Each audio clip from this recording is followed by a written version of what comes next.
7월 25일 주일 예배 하나님 앞에 같이 드리도록 우리 하나님 앞에 마음과 모든 삶을 집중하시길 바랍니다. 우리 찬송가 510장 같이 부르겠습니다.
찬송 한 번 더 부르도록 하겠습니다.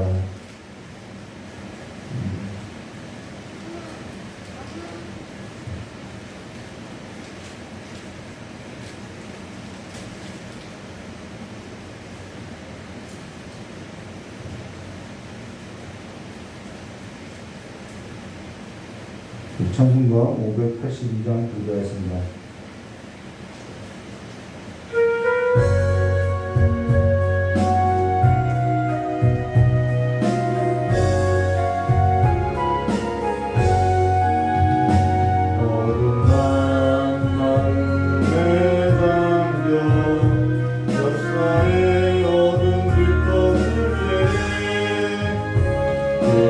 성경 속에 말야 이 나라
가지 솟을 때 가지 잎엄마를 해요 그 열매 미리 산다 고요한 아침에 나라 일꾼을 부른다 하늘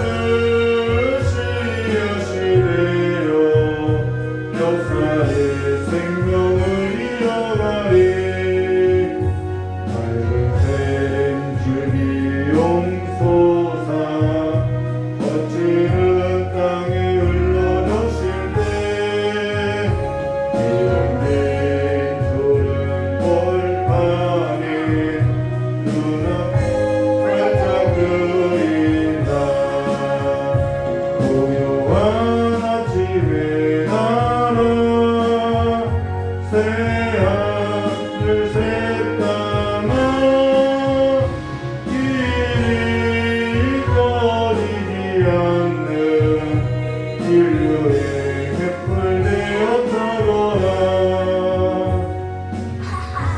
우리 다같이 사도신경 하심으로 신앙 고백하도록 하겠습니다. 전능하사 천지를 만드신 하나님 아버지를 내가 믿사오며 그 외아들 우리 주 예수 그리스도를 믿사오니 이는 성령으로 잉태하사 분명여 마리에서 나시고 본디오 빌라도에게 고난을 받으사 십자가에 못 박혀 주시고 장사한 지 4일 만에 죽은 자 가운데서 다시 살아나시며 하늘에 오르사 전능하신 하나님 우편에 앉아 계시다가 저리로서 산자와 중자의 심판하러 오시리라. 성령을 믿사오며 거룩한 구매와 성과 서로 통하는 것과 죄를 사하여 주신 것과 몸을 사는 것과 영원히 사는 것을 믿사옵나이다. 아멘. 우리 찬송 한 장 들으시고 우리 하나님 앞에 기도하도록 하겠습니다.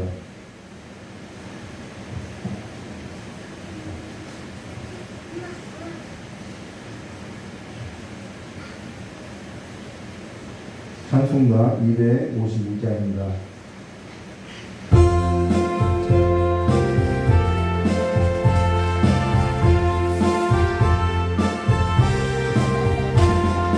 나의 죄를 씻기는 예수의 피밖에 없네.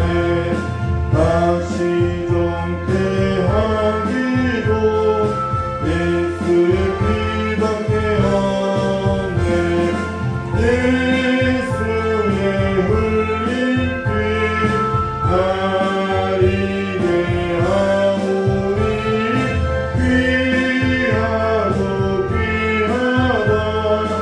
예수의 피밖에 없네. 나를 정케 하기는 예수의 피밖에 없네. 사죄하는 증거도 예수의 피밖에 없네. 예수의 흘린 피 나에게 하오니 귀하고 귀하다. 예수의 피밖에 없네. 나의 죄를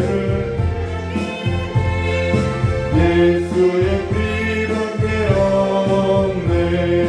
나는 공로 없으니 예수의 피밖에 없네.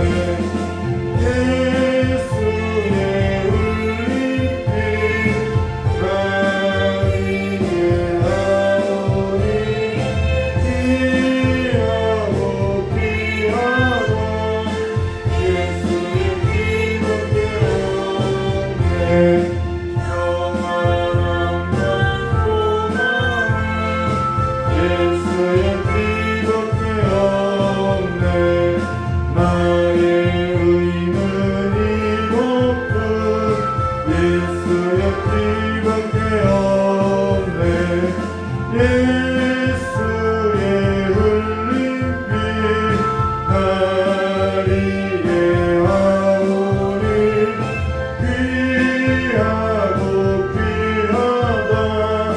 예수의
우리 말씀을 보기 전에 정말 기도하도록 하겠습니다.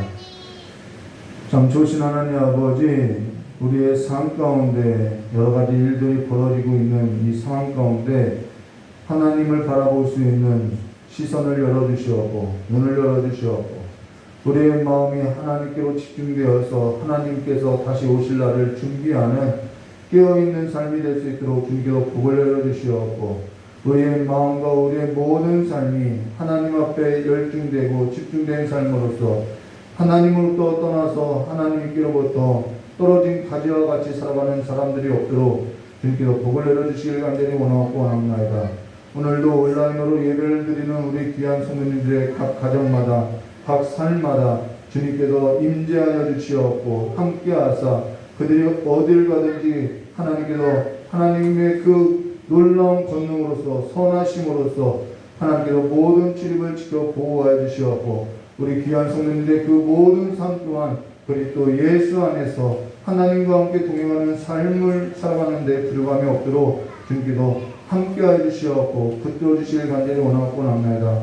오늘도 이 자리에 서서 하나님의 말씀을 배워나고자 하는 아버지의 부족한 중에 허물과 모든 죄를 덮어주시옵고 온전히 예수 그리스도만을 선포할 수 있게 하여 주시옵고 오늘도 그 예수 그리스도의 그 복음을 마음으로 받아서 생명의 열매를 맺을 수 있도록 주님께서 자라게 하여 주시옵고 복음이 우리의 삶을 통하여서 더욱더 드러날 수 있는 삶이 될 수 있도록 주님께 복을 허락하여 주시길 간절히 원하고 원합니다. 예수의 복음을 들고 예수의 이름을 위하여서 아버지의 레바논과 몽골 선교지에 각 선교지마다 아버지의 복음을 들고 나간 아름다운 발길들이 있사오니 그들 위에도 함께하여 주시옵고 그들의 모든 필요를 주님께서 공급하여 주시옵고 오늘도 마음이 상하고 질병으로 고통당하고 모든 환경으로부터 어려움을 당하는 그 모든 이들에게 하나님 아버지께서 가장 큰 위로가 되게 하여 주시길 간절히 원하오며 오늘 이 시간에 우리가 다시 한번 하나님 앞에 깨어있는 삶이 무엇인지 깨달아 알아갈 수 있도록 주님께서 붙들어 주시길 간절히 원하오며 깨어계신 예수님의 이름으로 축복하며 기도드리옵나이다. 우리 하나님 말씀은요 이사야서 40장 12절부터 17절 말씀 보도하겠습니다. 구약성경 제가 가지고 있는 성경은 1015페이지입니다. 구약성경 이사야서 40장 12절서부터 17절까지의 말씀입니다. 제가 봉독해 드리도록 하겠습니다. 누가 손바닥으로 바닷물을 헤아렸으며 뼘으로 하늘을 쟀으며 땅에 티끌을 대어 담아보았으며 접시 저울로 산들을 막대기로 언덕을 갈아 보았으랴. 누가 여호와의 영을 지도하였으며 그의 모사가 되어 그를 가르쳤으랴. 그가 누구와 더불어 의논하였으며 누가 그를 교훈하였으며 그에게 정의의 길을 가르쳤으며 지식을 가르쳤으며 통달의 돌을 보여 주었느냐. 보라, 그에게는 열방의 통의 한 방울의 물과 같고 저울의 작은 티끌 같으며 섬들은 떠오르는 먼지 같으리니 레바논은 땔감에도 불과하겠고 그 짐승들은 번제에도 불과할 것이라. 그 앞에는 모든 열방이 아무것도 아니라 그는 그들이 없는 것 같이 빈 것 같이 여기시느니라. 아멘. 예. 우리 다시 말씀을 듣기 전에 전 기도하도록 하겠습니다. 좋으신 하나님 아버지, 오늘 이 선포된 하나님의 말씀이 우리가 더욱더 하나님을 알아가는 데에 있어서 부족함이 없도록 주님께서 우리의 마음과 우리의 귀와 우리의 모든 눈을 열어주시길 간절히 원하오며 기하오신 예수님의 이름으로 축복하며 기도드리옵나이다. 오늘 웨스트민스터 신앙고백서 7장이랑 이사야서 40장 1절부터 17절의 말씀을 가지고 하나님의 언약이라는 제목으로 우리 함께 나누도록 하겠습니다. 오늘 웨스트민스터 신앙고백서 제7장 1항에 있어서 보는데요. 하나님의 언약에 있어서 볼 것인데 우리가 언약이라는 말은 자주 사용하고 듣고 있다는 것입니다. 믿는 성도로서는 자주 사용되는 단어 중 하나가 바로 이 언약이라는 단어죠. 근데 사실 언약이라는 주제는 성경 전체를 보는 틀과 같고 열쇠와 같다라는 것입니다. 그리고 개혁주의 신앙에 있어서는 너무나도 중요한 주제라는 것입니다. 그리고 성도라는 것은 여러 가지로 정의할 수 있으나 성도라는 것은 하나님과 어떠한 삶을 언약을 맺은 관계라는 거예요. 그래서 성도라는 것은 하나님하고 언약을 맺은 언약 백성이라고 하죠. 언약 백성. 언약 백성이란 그 신앙의 정체성이 있다는 것입니다. 근데 하나님의 언약에 있어 성경적 지식을 가지고 있느냐? 그것에 관해서는 사실 너무 부족한 부분이 있다는 것이죠. 그만큼 오늘날 신학이 약하다는 것입니다.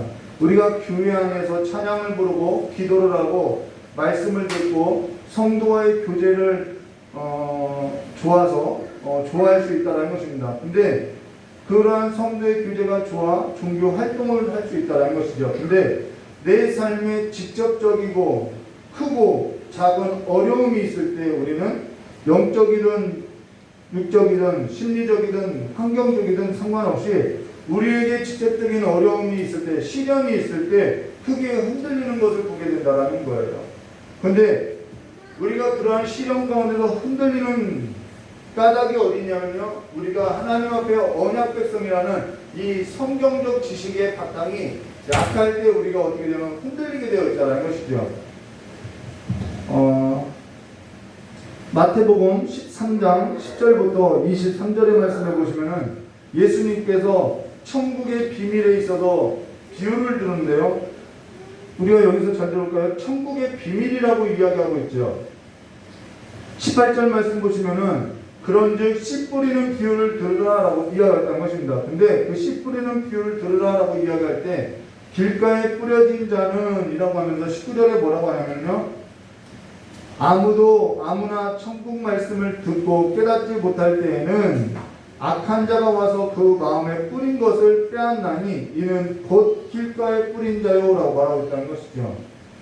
그러고 나서 20절과 21절에 돌밭에 뿌려졌다는 것은 말씀을 듣고 즉시 기쁨으로 받되 그 속에 뭐가 없어요? 뿌리가 없어 잠시 견디다가 말씀으로 말미암아 환난이나 박해가 일어날 때, 여기서 나오죠. 시련을 겪을 때, 시련이 일어날 때 뭐 하는 자요? 곧 넘어지는 자요라고 말하고 있다는 것입니다.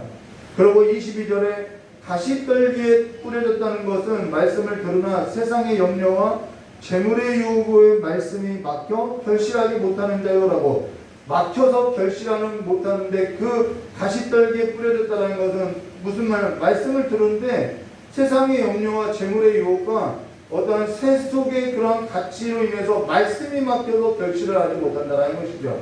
자, 근데요, 이러한 천국의 비밀에 있어서, 이러한 신앙인에 있어서 특징들이 뭐냐? 성경적 지식의 그 바탕을 둔 신학이 약하다라는 거예요. 그래서 흔들리게 되어 있다는 것이죠. 넘어지게 되어 있고요, 말씀이 막히고 있음을 말해야 된다는 것이죠. 신학이 약하면요, 신앙도 약하고요, 신앙은 성도의 삶에서도 지대한 영향을 줄 수밖에 없다라는 것입니다. 성도는요, 무엇이 전공이냐면요, 성경 말씀이 전공이 되어야 하는 거예요. 성도라는 것은 성경 말씀이 전공이 되어야 하는 것이죠. 전공인이라는 것은, 전공자라는 것은 뭔가 가르칠 수 있는 자가 전공자이듯이 저의 전공은 신학이 아니라 안전공학이라는 거예요. 근데도 성경 말씀을 가르치고 있다는 것이죠. 목회자가 아니어도 성경 말씀에 있어서 전공자가 된 사람들이 있다는 거예요. 기독교 서점에 가면요, 목회자만 책을 쓴 것이 아니라 일반인도 글을 쓰고요, 성경 말씀을 나누고 있음을 말해주고 있죠. 우리의 전공이 뭐냐는 거예요. 우리가 성도라고 하면 우리의 전공은 성경 말씀이 전공이 되어야 한다는 거예요.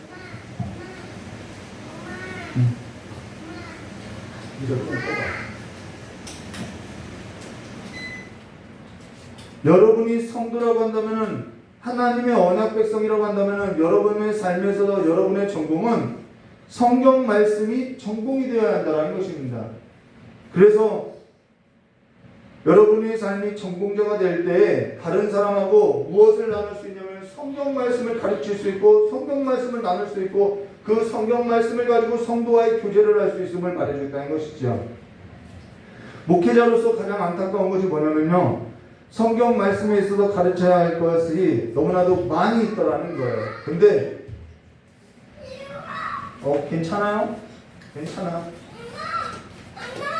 근데 성도로 양육하는 것이 아니라 성경 말씀의 전공자로 세우는 것이 아니라 어떠한 교회 양육 프로그램을 만드는 하나의 시스템으로 만들고 아니면 교회 하나의 종업원으로서 만들어 놓거나 아니면 교회에 있어서 구경꾼으로 만들어서 정말 성도가 하나님의 언약 백성이라는 사실에 있어서 그 신앙의 정체성이 그 기반이 약하더라는 거죠.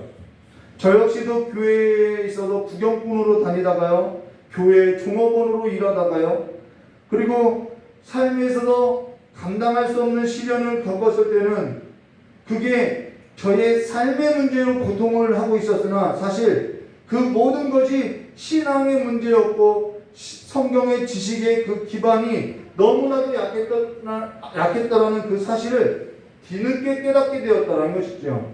우리는 우리의 삶에 일어나는 그 모든 일들이 우리의 삶의 문제이고 자연 환경의 문제이고 환경 탓이고 누군가의 탓으로만 이야기하는데요, 사실 누군가의 탓으로 인해서 우리가 고통하는 것이 아니라 내 신앙의 문제에 있음을 말해줬다라는 거예요. 내가 성경의 기반이 너무나도 약했다라는 것을 우리가 모르고 있다라는 것이죠. 근데 지금 우리가 웨스트민스터 신앙국에서 제7항 1항은 하나님의 언약에 관해서 볼 것인데요, 이 일에 있어도 우리가 성경적 지식의 기반이 약하다라는 것입니다. 하나님의 언약이 뭐냐라고 물으면요, 뭐라고 시원하게 답하지 못하고 있다라는 거예요. 근데 전혀 모르고 있느냐? 또 그건 아니더라는 거예요. 근데도 쉽게 대답하지 못하고 답하지 못하고 있다는 것이죠. 그러면은 그리고 또 잘못된 것으로 이해하고 있고 왜곡된 그 관점을 갖고 있다는 것입니다. 그러면은 하나님의 언약이라는 것이 뭐냐? 하나님의 언약이라는 것은요, 하나님하고 사람하고 맺은 언약을 두고 하나님의 언약이라고 한다는 것입니다. 그러면은 하나님의 언약과 관련해서 우리가 한번 이해하면요, 우리가 이 하나님의 언약하고 회개하고는 관련이 있는데요, 하나님의 언약하고 관련해서 이 회개가 뭐냐? 마태복음, 우리가 앞서서 천국의 말씀 보았죠. 마태복음 4장 17절에 이때로부터 예수께서 비로소 전파하여 이르시되 회개하라 천국이 가까이 왔느니라 하시더라라고 회개하고 천국을 말하고 있다는 것입니다. 우리가 회개를 하면 눈물을 쏟고 마음을 찢고 그것이 회개하는 것을 그렇게 눈물을 쏟고 내가 지난 날에 관해서 잘못했다라고 하는 그렇게 하는 것을 회개한 것이라고, 그것이 회개라고 하나, 회개라는 것은요, 우리가 다시 한번 들어볼까요?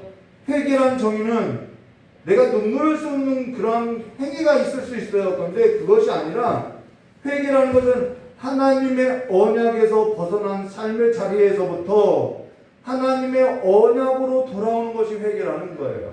다시 한번 볼까요? 회개란 뭐라고요? 하나님의 언약에서 벗어난 삶의 자리에서부터 하나님의 언약 안으로 들어온 것이 회개라는 것입니다. 그러고 천국이 가까이 왔느니라 라고, 여기 가까이 왔다는 것은 천국이 이제 올 것이라는 말이 아니라 천국이 이미 와 있다라는 거예요. 우리의 일상의 삶 가운데 와 있다라는 것이죠.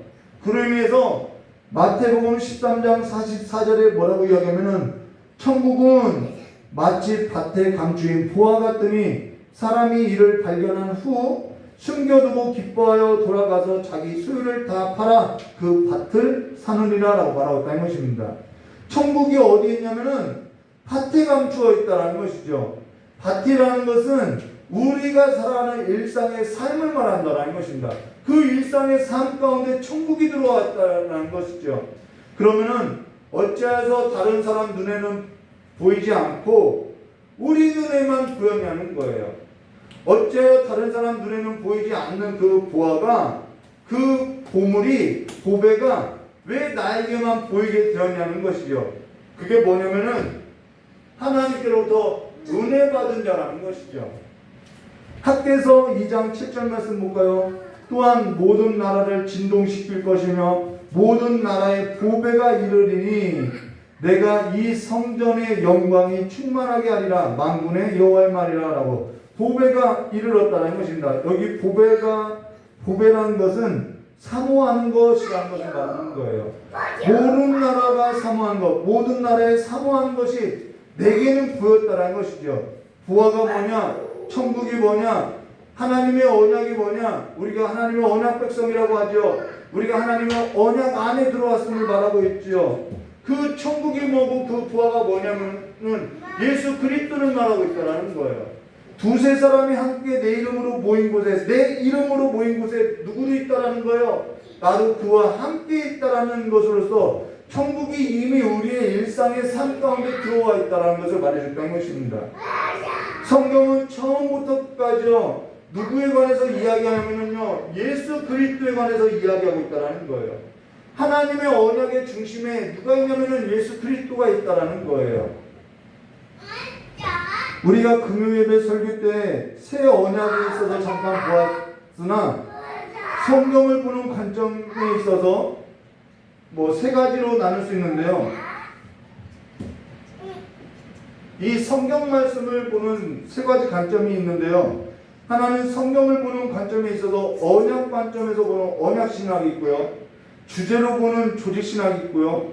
구속 관점으로 보는 구속 신학이 있다는 것입니다. 좀 어려운 주제인데요. 그냥 들어보시면 이해될 것 같아요. 우리가 구속사 이야기하죠. 그 구속 신학이 뭐냐면요, 성경 전체를 이해하는 그 이해 속에서 사람에게 있어서 성경은 이야기하죠. 사람이 구원이 필요하다라는 거예요. 여러분, 구원받아야 할 사람이 없으면 구원이 필요하지 않겠죠? 그러면 어째서 사람이 구원이 필요하게 되었느냐? 이 말이라는 거예요. 환자에게 의사가 필요한 거죠. 의사가 필요하다라는 것은 그가 환자이기 때문에 의사가 필요한 것으로서 건강한 사람은 의사가 필요하지 않다라는 것입니다. 우리에게 구원이 필요하다라는 것은 우리 사람이 어딘가에 빠져있기 때문에 건져내야 할 구원이 필요하다라는 것이죠. 그 이야기로 풀어내는 것이 구속사라는 거예요. 사람에게 구원이 필요하다는 것은 사람이 뭔가에 빠져있거나 뭔가에 갇혀있거나 뭔가에 매여 있어서 구원이 필요하다는 것이죠. 그 이야기로 풀어내는 것이 구속사인데요. 그게 뭐냐? 사람은요, 죄에 빠져있고요, 사망에 갇혀있고요, 저주에 매여 있다는 것입니다. 그리하여서 죄에 빠진 사람을 구원하고자 예수 그리스도가 오실 것인데, 그 예수 그리스도, 그 그리스도가 누구냐? 바로 예수라는 거예요. 성경은 그가 어떻게 오시느냐? 여자의 후손으로 온다라고 이야기하고 있죠. 그러면은 여기 여자의 후손으로 나지 않은 사람이 있느냐? 다 여자의 몸에서 났어요. 그걸로서는 예수가 그리스도라는 것을 어떻게 알 수 있느냐? 모른다라는 거예요. 그래서 이 여자의 후손으로 온다는 것을 이제는 아브라함의 씨로서, 하나님께서 아브라함의 씨로서 올 거를 이야기했다라는, 약속하셨다라는 것이죠. 그리고 하나님께서 그 약속, 아브라함의 씨로 날 것이라는 그 약속이 점점 이삭에게 옮겨가고, 약속이요. 그리고 이삭의 두 아들이 나게 됐는데, 그 이삭의 두 아들 중 야곱이 하나님의 약속을 얻어서 그 자손으로 예수 그리스도가 날 것을 말해줬다는 것입니다. 그래서 이스라엘의 자손인 누구 지파로? 유다 지파로 올 것임을 말해줬다는 것이죠. 자, 구속의 역사는 무엇이냐면요, 사람이 구원이 필요한데 그 구원을 이룰 그가 누구냐? 그 그리스도가 누구냐? 그 그리스도에 관해서 점진적으로 이렇게 점차 계시하는 것이 구속사라는 거예요. 하나님의 구원이 어떻게 누구로 인해서 이루어질 것인가를 보여준 것이 구속사라는 것입니다. 지금 성경 전체의 이해 속에서 이 말을 하고자 거예요. 우리가 성경을 보는데 그 성경 전체의 이해 속에서 구약만 가지고, 구약의 율법만을 가지고 있으면은 사람이 구원을 받을 수 있느냐? 구원을 받을 수 없어요. 이 성경 전체 이해 속에서 구약의 율법만을 가지고 사람이 구원을 얻을 수 없고, 사람을 구원하고자 그리스도가 오실 것인데, 그가 누구냐? 점진적으로 보여주는 것이 구속신학이라는 것입니다. 그러면은 언약신학은 뭐냐면요, 어렵지 않죠? 언약신학은 뭐냐? 성경을 구약성경, 신약성경이라고 이렇게 말을 하죠. 그러면은 이 언약신학이라는 것은요, 오늘 이 기본적인 것을 배워야 돼요. 이 언약신학이라는 것은요, 성경을 보는 틀과 같다라는 것입니다. 하나님은 자 볼게요. 하나님은요, 구원에 이르게 하는 사람하고 언약을 맺었다라는 거예요. 여기서 단어가 빠지면 안 돼요.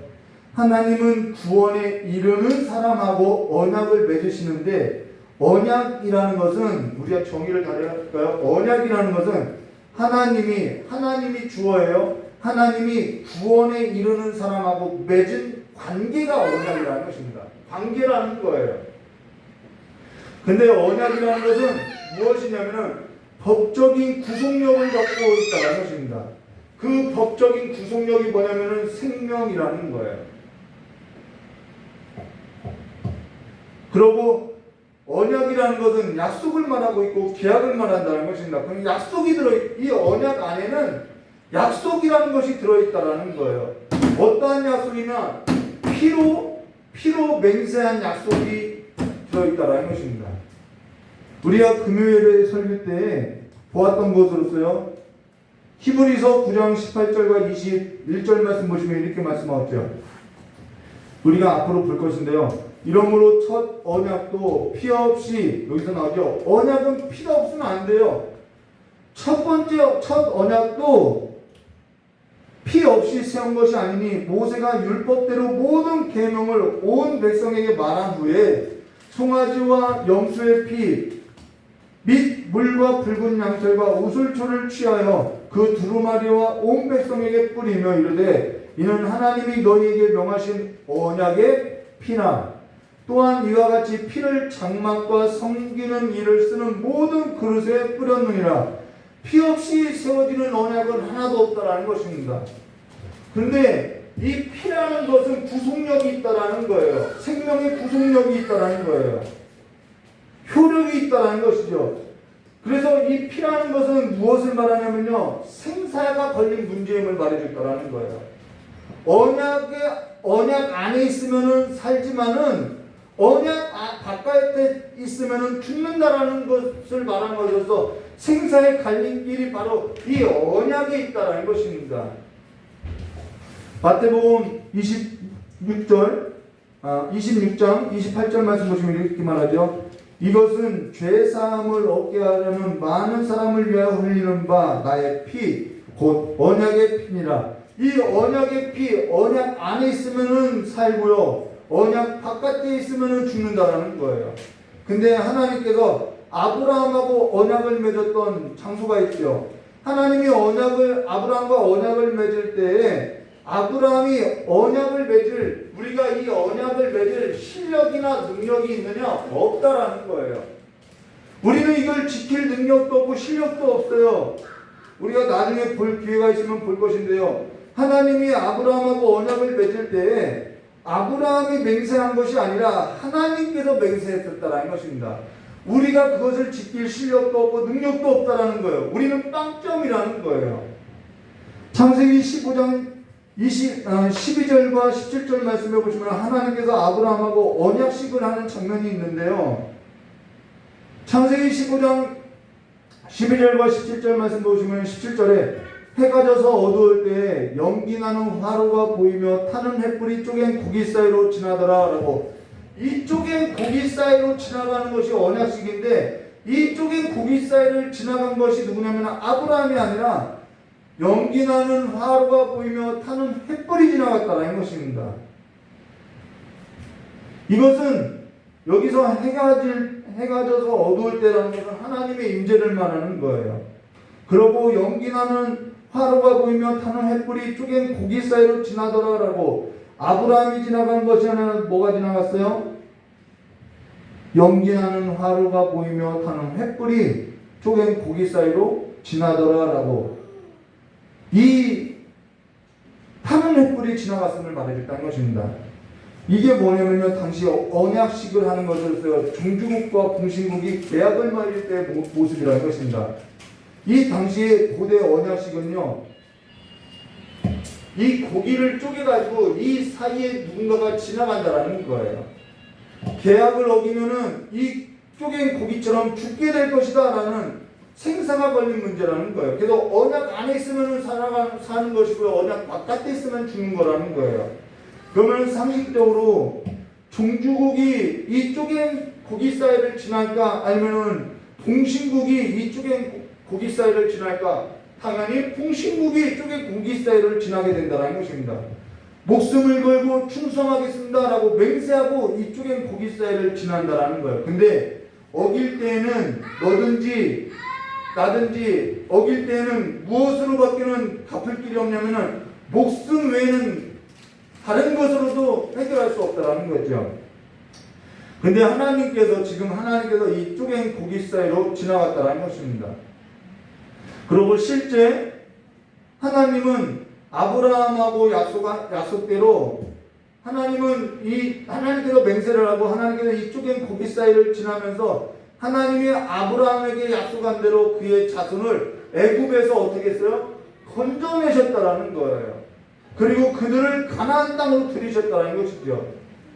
하나님의 언약이라는 것은 형식은 쌍방이에요. 언약의 형식은 쌍방의 계약의 관계로 이루어지는 것처럼 보이나 실제로는 하나님의 언약이라는 것은 하나님의 일방적인 계약이라는 것입니다. 일방적인 계약이라는 거예요. 우리가 이 하나님의 일방적인 계약이라는 것을 우리가 염두에 두어야 한다는 것입니다. 그리고 언약을 어긴 것은 하나님이 아니죠. 아브라함이 어겼죠. 하나님은 약속을 지켜냈지요. 우리도 언약을 어기는 것은 늘 우리 쪽인 것이죠.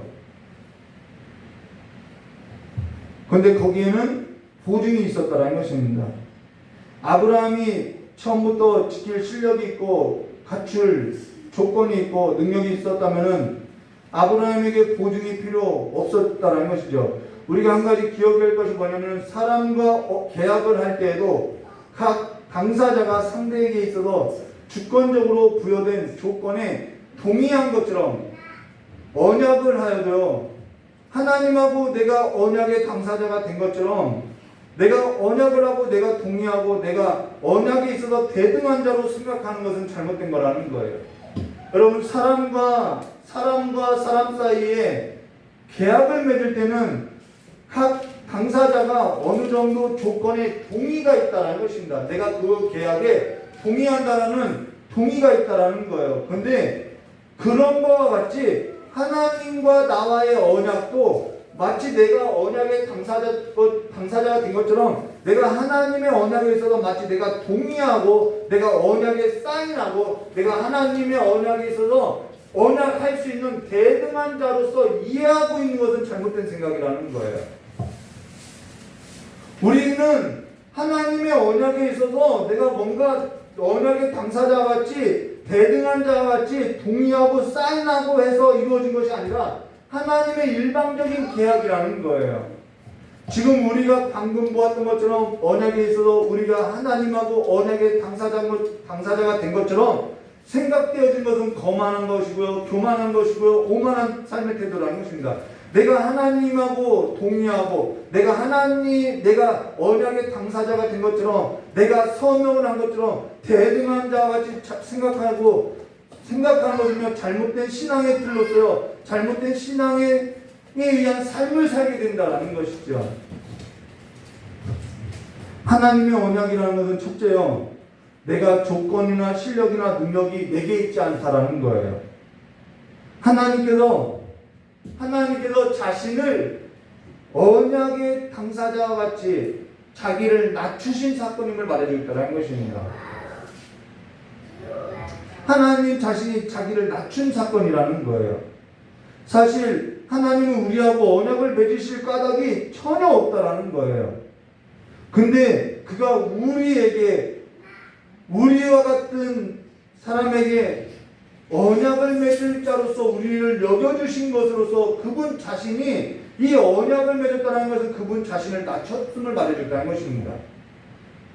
빌립보서 2장 5절과 8절 너희 안에 이 마음을 품으라 곧 그리스도 예수의 마음이 그는 근본 하나님의 본체시나 하나님과 동등됨을 취할 것으로 여기지 아니하시고 오히려 자기를 비워 종의 형체를 가지사 사람들과 같이 대접고 사람의 모양으로 나타나서 뭐하고요? 자기를 낮추시고 죽기까지 복종하셨으니 곧 십자가에 죽으심이라. 자, 언약은요 하나님께서 자신을 낮추신 것이고요. 그 언약에는 뭐가 있는 거냐면 피가 있다라는 거예요. 그래서 예수 그리스도께서 그 하나님의 언약을 이루시고자 십자가에 죽으셨다는 것입니다.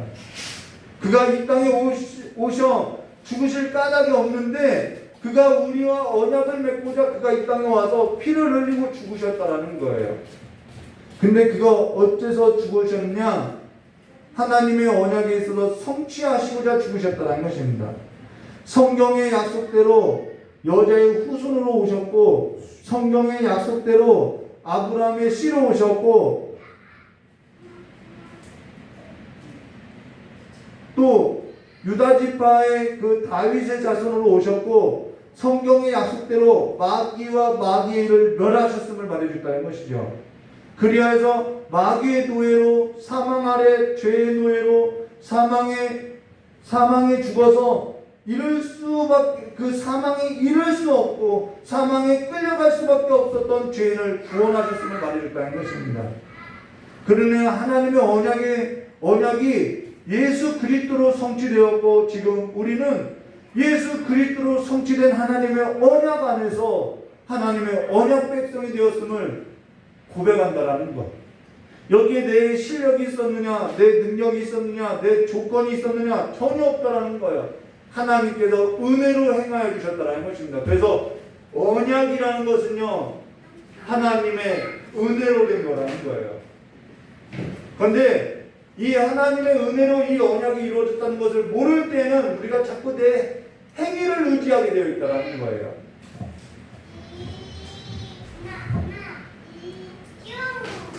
그러면 하나님의 언약이 성취되었고 지금 우리가 이 성취되어진 하나님의 언약 안에 있음을 말해줬다는 것입니다. 근데 지금 이러한 설명을 하는 까닭은 언약에 있어서 서론에 해당한다는 거예요.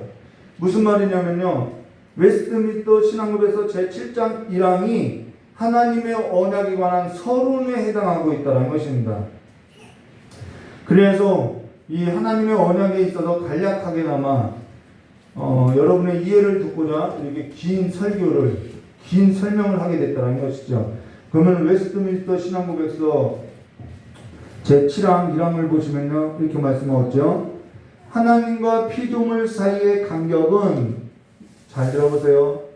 하나님과 피조물 사이의 간격은 너무나 크기 때문에 이성적인 피조물이 마땅히 하나님을 그들의 창조주로 순종해야 하는데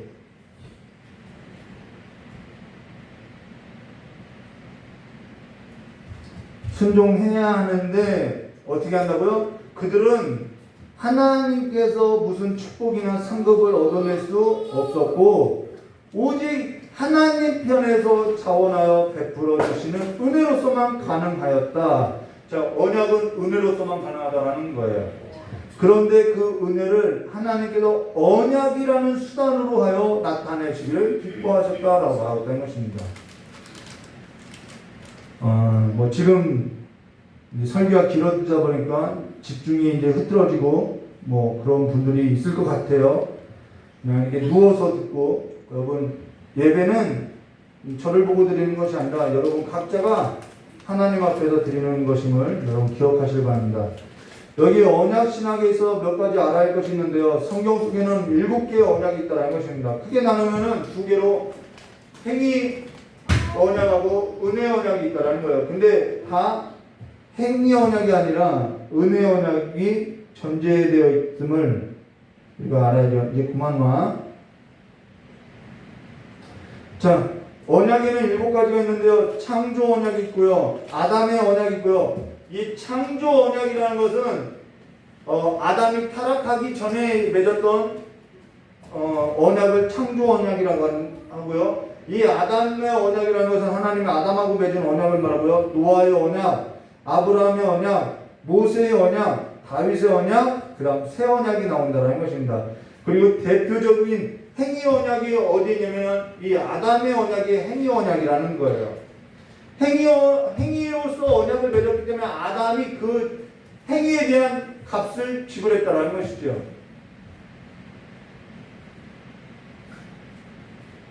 여우주마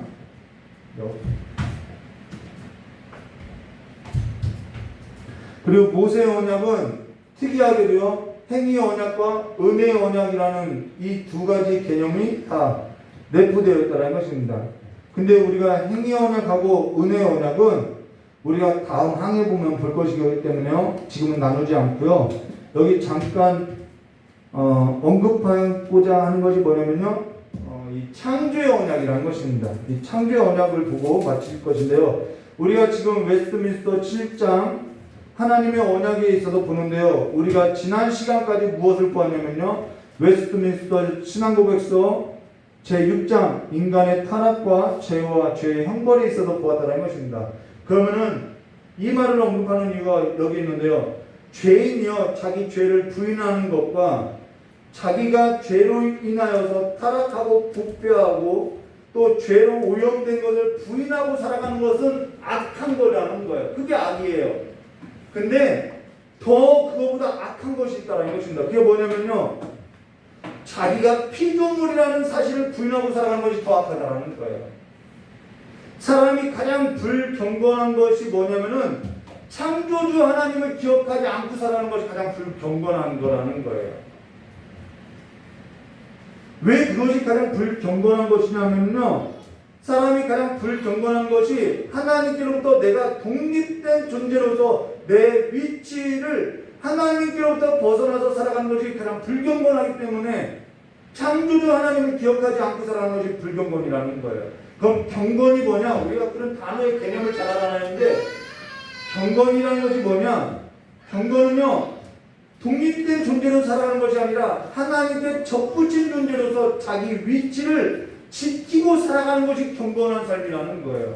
성도에게 있어서 경건한 삶이라는 것은 뭐냐? 예배에는 예배 시간을 지켜야 하는 것이 경건한 것이고요. 물질에 있어서는 11조를 지켜내는 것이 경건한 것이고요. 일상의 삶 가운데는 하나님을 찬양하는 것이 경건한 삶이라는 거예요. 하나님께 기도하는 것이 경건한 삶이라는 것이죠. 엄마. 근데 모든 것이 하나님께로부터 나는 독립된 존재로서 모든 것을 자기 마음에 두고 살아가는 것이 불경건이라는 거예요. 마음으로부터 나오는 것이요. 그래서 그 하나님 없이 그 불경건한 삶에 있어서 자유를 더하게 되면요, 사람은요 자기 마음대로 하고 살아가게 되어 있다는 거예요. 자기 정욕대로, 자기 욕심대로, 자기 탐심대로 살아갈 수 있다는 것이죠. 우리가 이 창조의 언약에 있어서 타락하기 전에 맺었던 이 창조의 언약이라는 것은 뭐냐? 하나님은 창조주라는 거예요. 우리가 앞서 살펴봤죠. 사도신경의 첫 번째 고백이 뭐냐? 하나님은 창조주 하나님이라는 거예요. 그게 우리가 믿는 바라는 것이죠. 그리고 우리는 하나님께서 창조하신 피조물이고 하나님의 작품이라는 것입니다.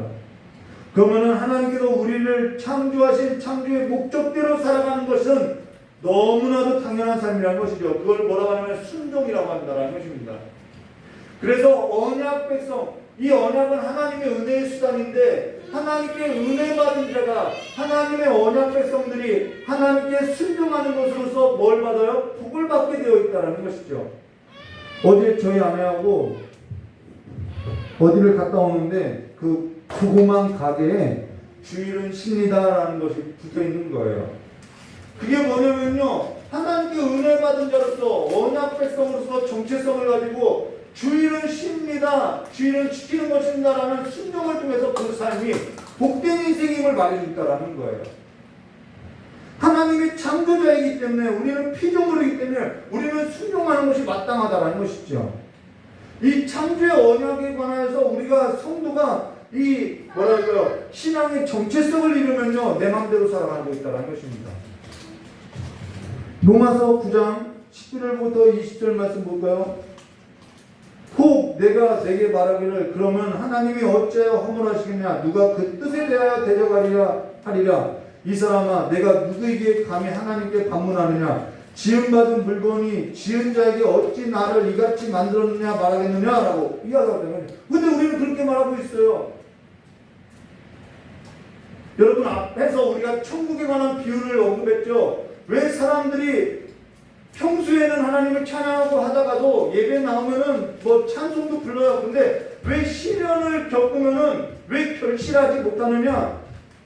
하나님이 나를 창조했다는 것에 관한 인식이 없기 때문이라는 거예요. 내가 피조물로서 마땅히 그분이 나를 지으셨는데 그분이 그렇게 지으실 이유가 있기 때문에 지으신 것에 관한 인식이 없기 때문에 신앙이 흔들리고 천국에 관한 열매가 없음을 말해줬다는 것이죠. 여러분 사람들이 그래요. 우리가 순종했다고 해서 하나님한테 요구할 권리가 있는 줄 알고 있다는 것입니다. 순종했으니까. 근데요 우리는 그가 만드신 목적대로 산다고 해서 그 만드신 목적대로 사는 것이 이미 복을 받은 것인데 그 만드신 목적대로 산다고 해서 내가 상급이나 대가를 요구할 권리가 있느냐? 없다라는 거예요. 이게 창조의 언약이라는 것이죠. 근데 우리는 그렇게 내가 이걸 했으니까 뭔가 내놓으라는 식으로 대가를 바라고 있다는 것이죠. 이런 신앙의 언약의 신앙의 기본이 바탕이 약하기 때문에 흔들린다는 것입니다.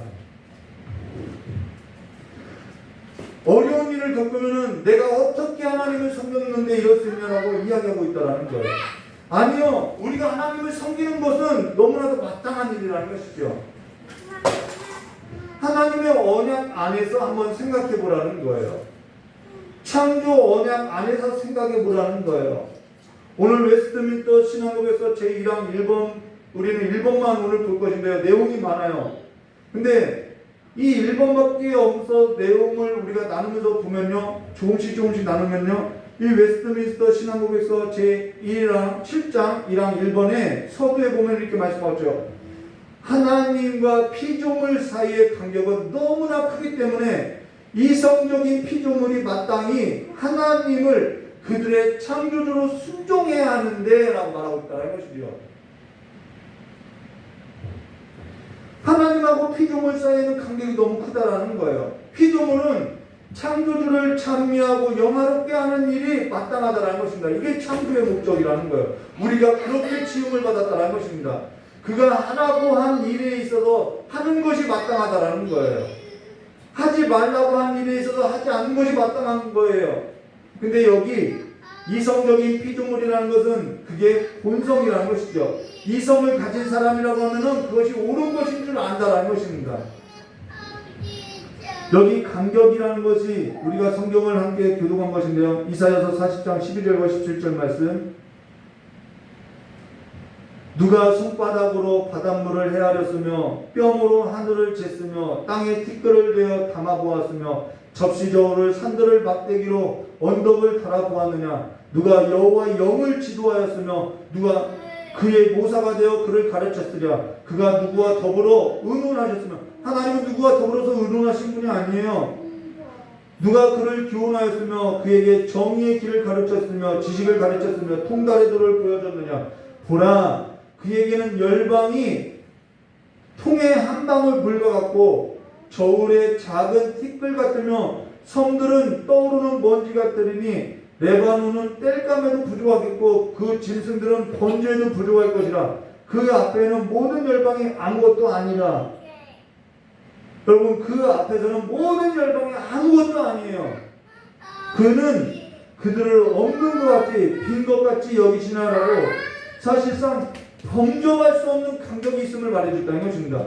그 한 가지 사실만 알아도 우리는 하나님 앞에 순종되어질 수밖에 없다라는 거예요. 여러분이 순종되어지지 않는 것은 내가 마치 하나님의 언약의 당사자가 된 것처럼 내가 언약에 사인한 것처럼 내가 뭔가 된 것처럼 알고 있기 때문에 창조주 하나님을 기억하지 못하기 때문에 그런 일이 벌어진다는 것이죠. 그리고 순종하고 나서 자기가 뭔가 대단한 일을 한 것처럼 이해하고 있더라는 거예요. 주일 예배 드린 것이 뭔가 대단한 일을 한 것처럼 생각하고요. 11조 드리는 것이 뭔가 대단한 일을 한 것처럼 생각하고요. 헌신하고 믿음이 지킨 것이 뭔가 대단한 일을 한 것처럼 생각한다는 거예요. 아니요, 그거는 마땅해야 할 일이라는 것입니다. 제 아내가 자주 하는 말이 있는데요. 그게 뭐냐면은, 아니 당연한 것 가지고 뭘 그걸 대단한 일처럼 생각해. 아니 성도면은 11조하고 주일 지키는 것이 당연하지, 이런 말을 한다라는 거예요. 근데 요즘 사람들은요, 당연한 것도 하지 못하고 살아가더라는 것이죠. 기본적인 것도 하지 못하고 살아가고 있다라는 거예요. 하나님께서 우리에게 상급을 주셔야 하는 까닭은 전혀 없어요. 근데 여기 중요하죠. 하나님께서 우리에게 이 상급을 주시고자, 우리에게 복을 주시고자 뭘 한 거예요? 언약을 맺어줬다는 것입니다.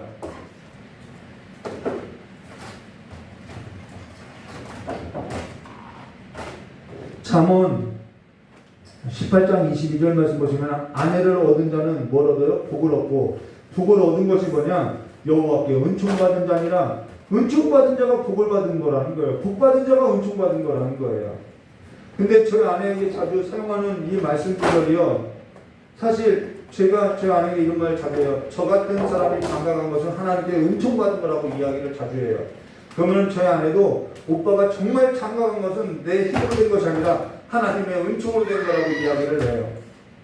하나님께서 내게 짝을 주셔야 할 까닭이 없어요. 근데 하나님께서 내게 은총을 주셨기 때문에 내가 짝을 이루고 살아간다는 것이죠. 우리는 우리가 피조물이라는 사실을 망각하고 살아가고 있다는 거예요. 그게 여러분에게, 하나님께서 여러분에게 핸드폰을 주어야 할 까닭이 없고요. 요금을 낼 수 있는 능력을 주어야 할 까닭이 없어요. 여러분에게 집을 주어야 할 까닭이 없어요. 이번 중복 때요, 제 아내가 오리백숙을 가져왔어요. 어떤 사람에게 있어서 오리백숙을 얻어왔어요. 근데 그날이 중복인 줄도 모르고 우리는 먹었다는 것입니다. 근데 하나님께서 사람을 통해서 중복 때 오리백숙을 주셔야 할, 우리 가정에 주셔야 할 까닭이 없어요.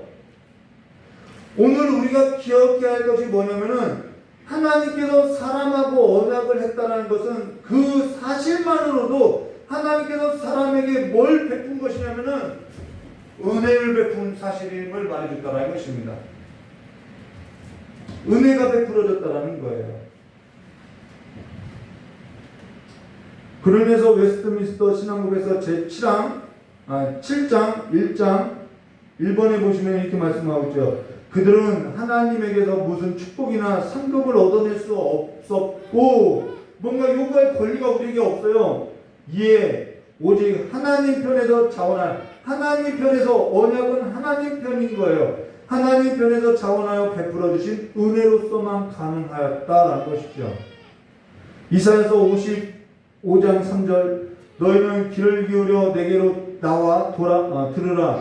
그리하면 너희의 영혼이 살리라. 영혼이 살아요. 언약 안으로 들어와야 사는 거예요. 내가 너희를 위하여 영원한 언약을 맺으리니 곧 다윗에게 허락한 확실한 은혜리라라고 말하고 있는 것입니다. 하나님께서 은혜를 주시고자 자기를 낮추시고 언약했다라는 거예요. 그로 인해서 웨스트민스터 7장 1항 1번, 그런데 그 은혜를 하나님께서 언약을 수단으로 하여 나타내시기를 기뻐하셨다라고 이야기했죠. 제가 이거 예배 여러분 드렸는지 안 드렸는지 우리 모여서 예배를 드리면요 다 질문해 볼 거예요. 진짜예요. 시험 보고 질문해 볼 거예요. 이 하나님의 언약에 있어서. 하나님은 은혜로 주시고자 언약이라는 수단을 나타내시기를 기뻐하셨고, 약속의 말씀 없이 언약도 없고요, 약속의 말씀 없는 은혜도 없다라는 것입니다. 창세기 1장 26절과 28절 말씀 보시면 이렇게 말하죠. 하나님이 이르시되 우리의 형상을 따라 우리 모양대로 우리가 사람을 만들고, 이것은 하나님이 협약한 거예요. 사람이 아니에요. 그들로 바다의 물고기와 하늘의 새와 가축과 온 땅과 땅에 기는 모든 것을 다스리자 하자 하시고, 하나님이 자기 형상 곧 하나님의 형상대로 사람을 창조하시되 남자와 여자를 창조하시고, 하나님이 그들에게 뭘 줘요? 복을 주시고 복을 주실 필요가 없어요. 근데 복을 주었다라는 거예요. 복을 주시고 이르되 뭘 맺어요? 생육하라, 번성하라, 땅에 충만하라, 땅을 정복하라, 바다의 물고기와 하늘의 새와 땅에 움직이는 모든 생물을 다스리라 라고 뭘 맺어요? 언약을 맺었고 언약 안에 약속의 말씀이 있다라는 것이죠. 그래서 하나님께서 뭘 줘요? 복을 줬다라는 것입니다. 순종하면 복을 얻을 수밖에 없다라는 거예요. 그리고 아담은 그렇게 복을 받은 존재로서 만들어졌기 때문에 순종해서 복을 받을 수밖에 없는 존재라는 것입니다. 그러면 아담은 순종해서 복을 얻을 수밖에 없었다는 것이죠.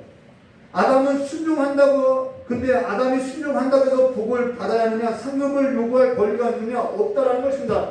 근데 왜 하나님께서 아담에게 복을 주시느냐, 그 복을 주신 까닭이 어디 있냐? 은혜로 주신 거라는 거예요. 언약으로 주셨다는 것이죠.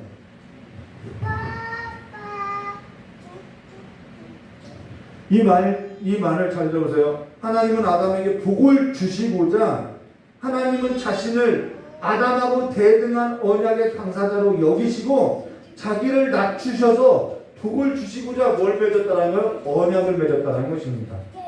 아담이 순종한다고 해서 아담이 순종하는 것은요 마땅한 일이에요. 근데도 하나님께서는 복을 주고 싶어서 복을 주시고자 안달이 나서 약속을 맺었고 언약하셨다는 것입니다.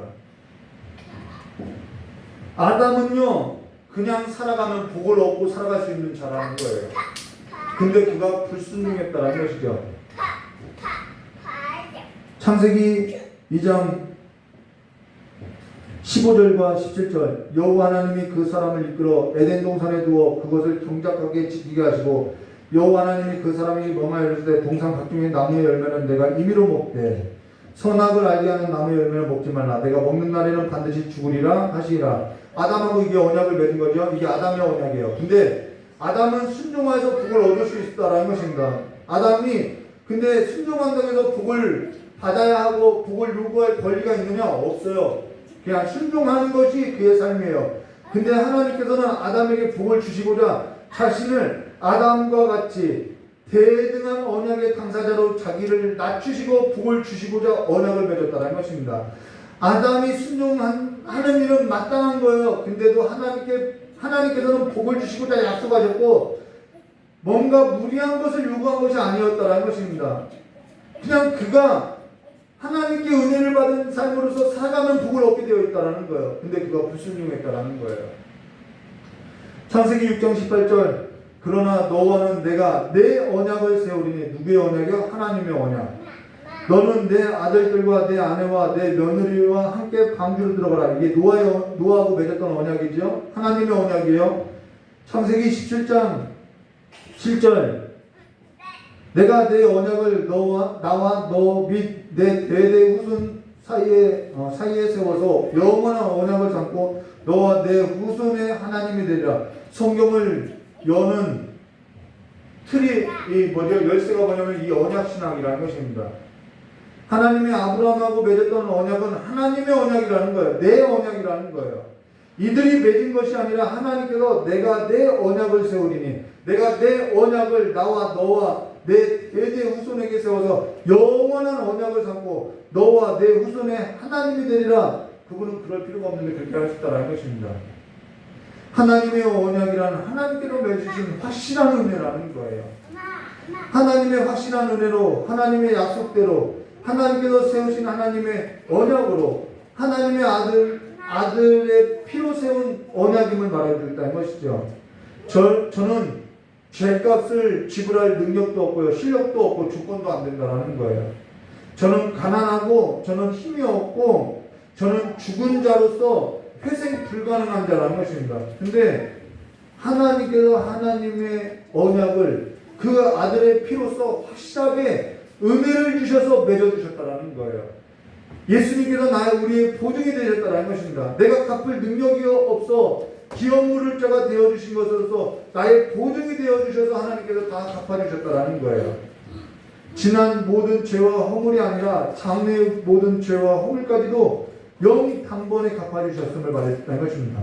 내 모든 죄와 내 허물보다도 비교할 수 없는 값으로 지불해 주신 것으로서 회개라는 것은 이 하나님의 언약 안으로 들어온 것이 회개라는 거예요.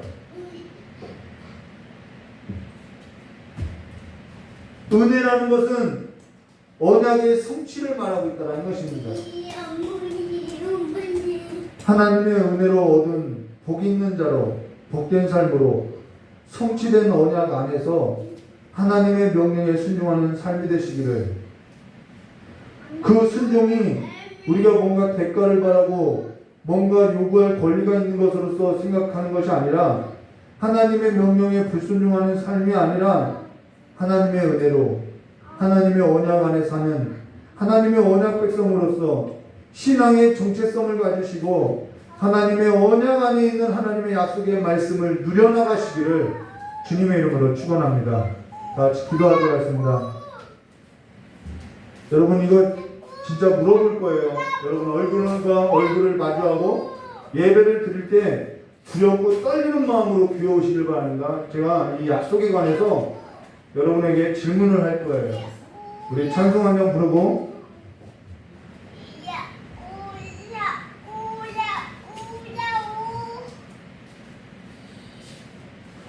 찬송 부르고 기도하고 축도로서 예배를 마치도록 하겠습니다.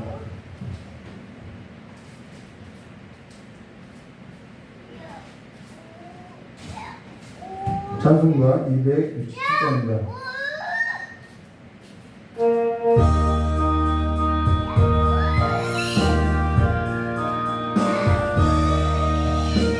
확실한 약속의 말씀 듣고 희망 부드러운 구원을 얻으리라.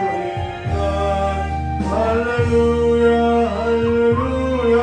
내가 예수를 믿어 그의 흘리신 피로 내 죄 씻었네. 할렐루야 할렐루야. 내가 예수를 믿어 그의 흘리신 피로 내 죄 씻었네. 나의 갈 길이 험하고 위험하나 항상 예수의 보호심 믿고 가네. 할렐루야 할렐루야. 내가 예수를 믿어 그의 흘리신 피로 내 죄 씻었네. 할렐루야 할렐루야. 내가 예수를 믿어 그의 흘리신 피로 내 죄 씻었네. 주의 보좌의 천사를 불러소서 우리 구주를 높이어 찬양하네. 할렐루야 할렐루야. 내가 예수를 믿어 그의 흘리신 피로 내 죄 씻었네. 할렐루야 할렐루야. 내가 예수를 믿어 그의 흘리신 피로 내 죄 씻었네.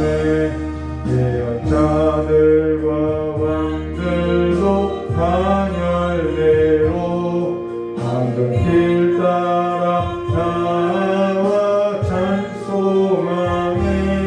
할렐루야 할렐루야. 내가 예수를 믿어 그의 흘리신 피로 내 죄 씻었네. 할렐루야 할렐루야. 내가 예수를 믿어 그의 흘리신 피로 내 죄 씻었네. 우리 모두 다 그 단열빛 따르며 즐거운 찬송을 부르리라. 할렐루야 할렐루야. 내가 예수를 믿어 그의 흘리신 피로 내 죄 할렐루야 할렐루야 내가 예수를 믿어 그의 흘리신 피로 내 죄 씻었네. 우리 시간 깨달은 말씀을 들고 장 기도하도록 하겠습니다. 좋으신 하나님 아버지, 하나님께서 자신을 낮추어서 우리를 하나님의 언약의 당사자와 같이 여겨주시고 우리의 삶 가운데 복을 주시고자 은혜로서 하나님께서 우리와 언약을 맺으시고 하나님께서 성취하신 그 언약 안으로서 우리를 하나님의 언약 백성 삼아주신 것을 아버지 이제는 날마다 기억하고 창조주 하나님을 기억하며 날마다 주와 함께 그 언약 안에서 하나님께서 약속하신 복을 찾고 하나님께서 약속하신 복을 누리는 삶이 될 수 있도록 주여 역사해 주시길 간절히 원합니다.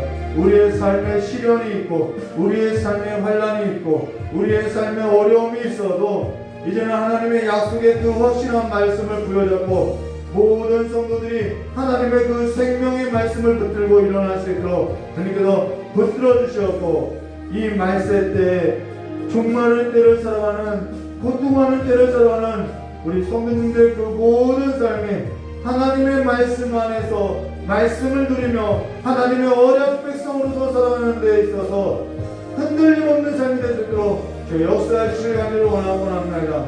갈 길을 알지 못하고 흔들리는 그 모든 삶에 이제는 하나님의 생명의 말씀이 살아 움직일 수 있도록 주여 구을 허락하여 주시길 간절히 원하오며 기도하신 예수님의 이름으로 축복하며 기도드리옵나이다. 좋으신 하나님 아버지, 이 시간에 하나님 앞에 예물을 드리고 기도를 드리고 말씀을 듣고 하나님의 언약 백성으로서 성취된 하나님의 언약 안에서 죄사함을 받고 다시 새 삶으로서 살고자 하는 모든 성도님들 그 모든 삶을 기억하여 주시고 하나님의 자비와 긍휼로서 붙들어 주셔서 참으로 하나님께서 우리의 언약 안에서 약속하신 복을 누리면서 살아갈 수 있는 길로서 성령 하나님께서 인도해 주시옵고 오늘 없는 형편에도 아버지 앞에 예물 드리는 이 귀한 성기를 기억하여 주시옵고 복을 허락하여 주시길 간절히 원하오며 기도하신 예수님의 이름으로 축복하며 기도드리옵나이다. 축도로서의 마치겠습니다. 이제는 우리 주 예수 그리스도의 사랑과 하나님 아버지의 넓고 풍성하신 은혜와 성령 하나님의 내주 강화 감동 교통하심의 역사가 오늘 하나님의 말씀을 듣고 언약 안에서 성취된 언약 안에서 살고자 하는 우리 귀한 성도님의 모든 머리 위에 영원히 함께 있을지어다.